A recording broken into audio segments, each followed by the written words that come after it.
அது ஏன் அவரை சரி விஷ்ணு மகாவிஷ்ணு அவர்களை வானூர்தி நிலையத்துக்குள்ள போய் ஒரு பயங்கரவாதி போல ஒரு கொடுஞ்செயல் செய்தது போல அவரை போய் பிடிச்சி கைது பண்ணி அதை ஒரு செய்தியை நீங்க வேற செய்தியை மறைக்க இந்த செய்தியை பெருசாக்குறீங்க.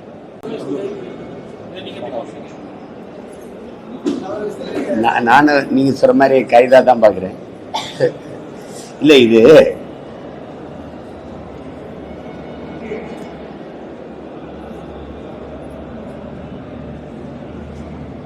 முதன்மை கல்வி அதிகாரியினுடைய உத்தரவுல தான் அவர் ஒப்புதலோடு தான் அவர் பள்ளிக்கூடத்தில் போய் நான் பேசினேன்ற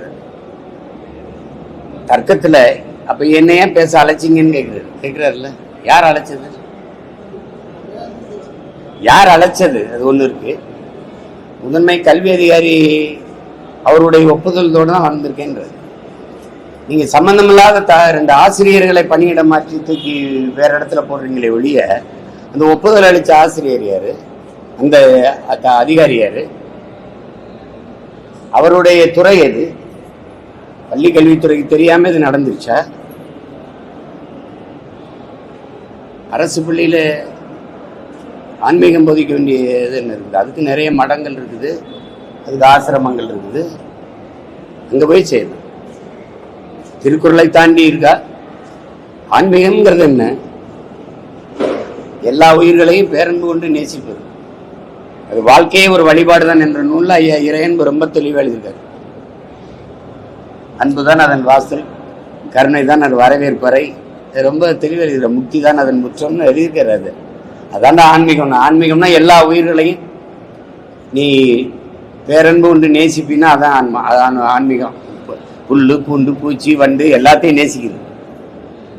அது ரெண்டே வரியில எங்க 1.25 அடியில எங்க பாட்டனார் வள்ளுவ பெருமகனார் பிறப்போக்கும் எல்லா உயிருக்கும் சிறப்பு செய்தொழில் வேற்றுமையான்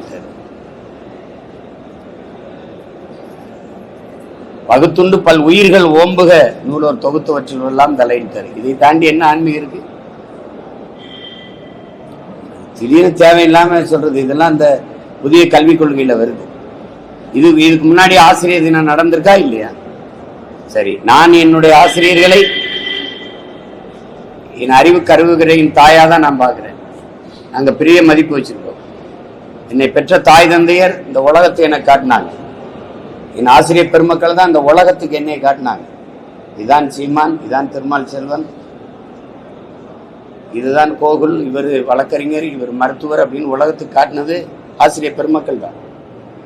என்னை பெற்ற தாய் 10 மாசம் தான் என்னை உயிர் கருவறையில் சுமந்தாள். ஆனால் ஆசிரியர் பெருமக்கள் 18-20 ஆண்டுகள் எங்களை அறிவு கருவறையில் வச்சு சுமந்தாங்கிற புரிதல் தெளிவு அந்த பார்வை எங்களுக்கு இருக்கு. ஆசிரியர் பெருமக்களை மனதுக்குள் வைத்து இதயத்துக்குள் வைத்து போற்றுவது, மதிப்பது, வணங்குவது வேறு. காலை கழுவுறது என்னது? காலை கழுவுகிற வழிபாடு எங்கிருந்து வருது? யாற்ற இருந்து வருது. இதெல்லாம் கோட்பாடு யாருது? இதுல யாரோட? இதெல்லாம் RSS பிஜேபி விடுது. அது எப்படி உள்ள வந்துச்சு? அது யாருக்கும் தெரியாம வந்துச்சா? இதுவரைக்கும் இல்லாத பிரச்சனை அரசு பள்ளியில் ஆன்மீக போதனை எதுக்கு வருது? தெரிஞ்சிருச்சு. வெளியில தெரியலன்னு என்ன பண்ணிருப்பீங்க? அது தொடர்ந்து தான் இருந்திருக்கும். அது ஏன் அவரை சரி விஷ்ணு மகாவிஷ்ணு அவர்களை வானூர்தி நிலையத்துக்குள்ள போய் ஒரு பயங்கரவாதி போல ஒரு கொடுஞ்செயல் செய்தது போல அவரை போய் பிடிச்சி கைது பண்ணி அதை ஒரு செய்தியை நீங்க வேற செய்தியை மறைக்க இந்த செய்தியை பெருசாக்குறீங்க. அதான் உண்மையிலும் உண்மை அதுதான். அப்ப நீங்க இதை எதுக்கு இவ்வளவு பெருசு பண்றீங்க? உண்மையிலே அவர் பாட்டுக்கு அவர் வேற எங்கேயோ அவர் ஆன்மீக சொற்பொழிவோ வழிபாடோ யோகா பயிற்சியோ கொடுத்துருந்துருப்பாரு. நீங்க பள்ளிக்கூடத்துக்குள்ள போக அனுமதிச்சது யாரோட அனுமதி இல்லாம நான் போய் இப்ப நானே ஒரு கல்லூரியில் போய் பேசுறேன்னா அந்த கல்லூரி என்னை அழைக்காம என்னை யாரும் கூப்பிடாம நானா போய் பேச முடியுமா? இல்ல பேசிடுவேனா? அப்ப அந்த அளவுக்கு தான் பள்ளி மேலாண்மை இருக்குதா, கல்லூரி கல்வி துறை இருக்குதா? அதை சொல்லுங்க சொல்லுங்க. நீங்க தெரியாதுன்னு சொல்றதுக்கு ஒரு நிர்வாகம் இருக்குங்க. இங்க இருந்து நான் யாரோட பேசுறேன்னு பதிவு பண்ண தெரியுது. அலைபேசியில் இருக்கிற எத்தனை 3-4 வருஷத்துக்கு முன்னாடி இதெல்லாம் எடுத்து வெளியிட தெரியுது. அவ்வளவு பொறுப்பு இருக்கு உங்களுக்கு. இதை கண்டுபிடிக்க தெரியாது.